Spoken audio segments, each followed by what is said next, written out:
Hi squad, இன்னைக்கு நம்ம என்ன படத்தை பத்தி பார்க்க போறோம்னா டீசல் அந்த படத்தை பத்தி தான் பார்க்க போறோம். படத்தோட ஃபர்ஸ்ட் ஹாஃப்ல இருந்து செகண்ட் ஹாஃப் வரையும் என்ன நடந்துச்சு அப்படின்னு கேட்டீங்கன்னா ஒண்ணுமே நடக்கல. படமே ஒரு மாதிரி ஸ்லோவா போரா இருந்த மாதிரி எனக்கு ஃபீல் ஆச்சு. ஸோ படத்தோட கதை என்னன்னு பார்த்தீங்கன்னா, ஹீரோ வந்து ஒரு ஹீரோவோட அப்பா வந்து ஒரு பயங்கரமான ஒரு சம்பவக்காரரா இருப்பாரு அப்படிலாம் நினைக்காதீங்க. அந்த அளவுலாம் சம்பவம் பண்ணல. அவர் வந்து அவங்களோட கிராமத்தை காப்பாற்றணும், அந்த ஊர் மக்களை காப்பாற்றணும் அப்படின்னு ஒரு விஷயம் பண்றாரு.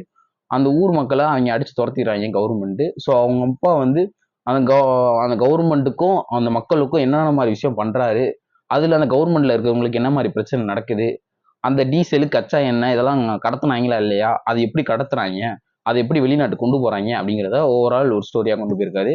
இதுல ஹீரோ என்ன பங்கு வகிக்கிறாரு, ஹீரோயின் என்ன பங்கு வகிக்கிறாங்க அப்படின்னு கேட்டீங்கன்னா அந்த பாட்டு செமையா இருந்துச்சு. அது மட்டும் தான் என்னால சொல்ல முடியும், வேற எதுவும் சொல்ல முடியல. ஸோ படம் பிடிச்சிருந்தா போய் பாருங்க, நல்லா தான் இருக்கு. ஓரளவு ஒரு வாட்டி போய் பார்க்கலாம், அதுக்காக ஒய்யாம போய் பார்க்காதீங்க, என்னை மண்டையை கழுவாதீங்க, அதுதான் சொல்றேன். ஸோ போய் பாருங்க, என்ஜாய் பண்ணுங்க. தேங்க்யூ, பாய்.